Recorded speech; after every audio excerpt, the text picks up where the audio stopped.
Good evening, ladies and gentlemen.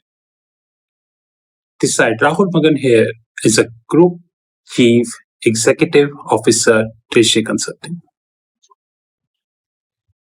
First of all, I wish to thank you, United States of America, because generally I speak about the debt problem of United States of America, the finance cost of United States of America, and all these issues. But today I wish to thank you, United States of America. In fact, there is one place where United States of America always have thanks is the financial market of United States.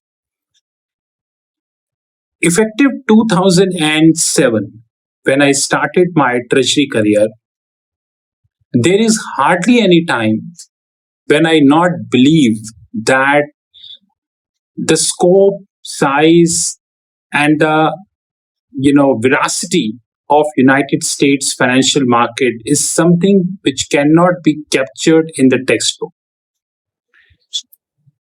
You know that there is a thing called investment management.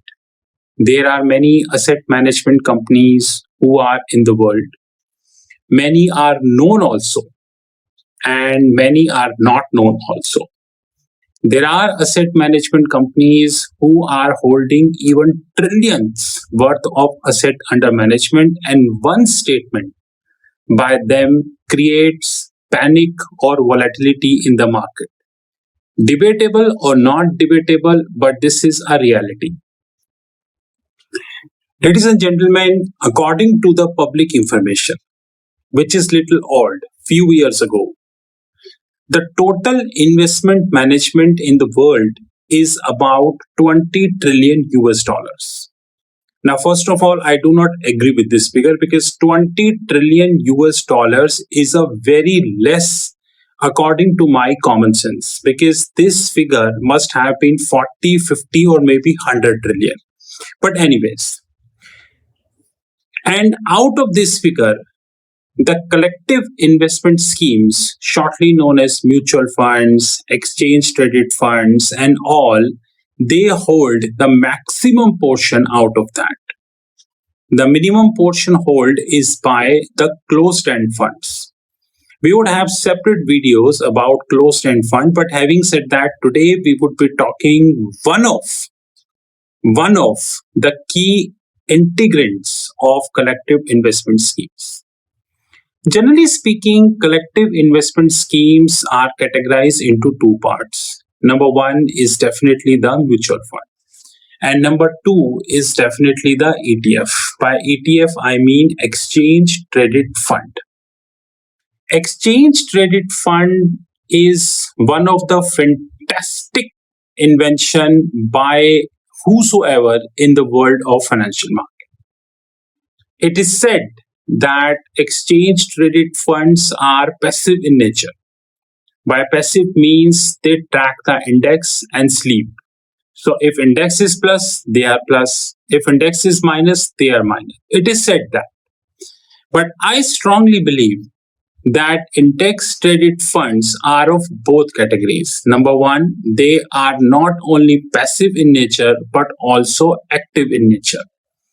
In the last 2 to 3 years, when I track exchange traded funds in public on various websites, various big names, I found out that the scope and size of the active exchange traded funds has grown.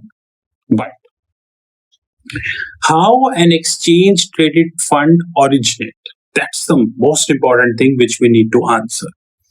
Kindly note that this is not the only video where I am talking about exchange traded fund, because I cannot explain the origination of exchange traded fund in one video. Ladies and gentlemen, it is said that exchange traded fund are originated via a seed money. I cannot deny that, because this is half truth. This is not full truth, because full truth is that without quoting any specific name, if a big bank or a very big player in exchange traded fund who is giving humongous returns year on year basis, good reputation, no frauds, no scams, nothing.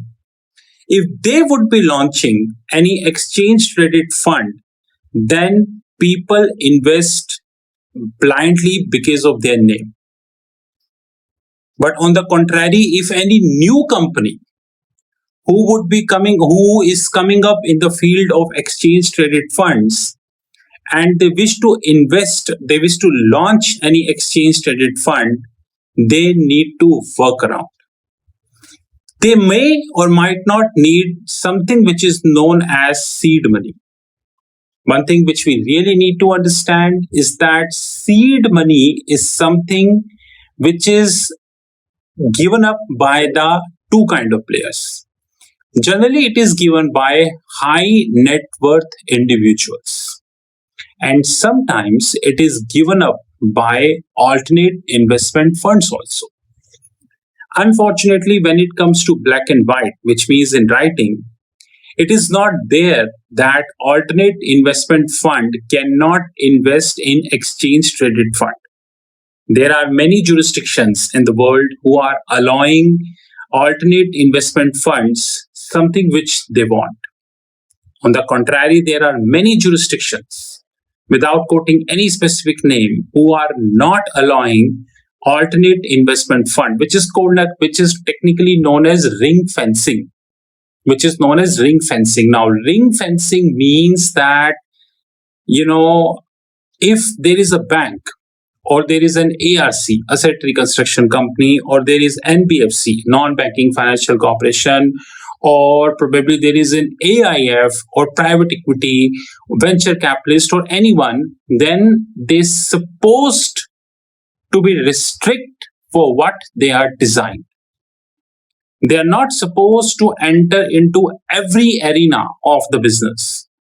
Now, this technically is known as ring fencing, which means that you are creating a fence around that company, bank, NBFC, AIF, private equity, and in this fence, you are making sure that they will restrict for what they are assigned to. This is called ring fencing. Ladies and gentlemen, currently alternate investment funds in many jurisdictions are allowed to invest in ETFs, which is exchange traded funds. In many jurisdictions, they are not allowed also. This is something which we need to understand. This is Rahul Magan from Teshi Consulting Group.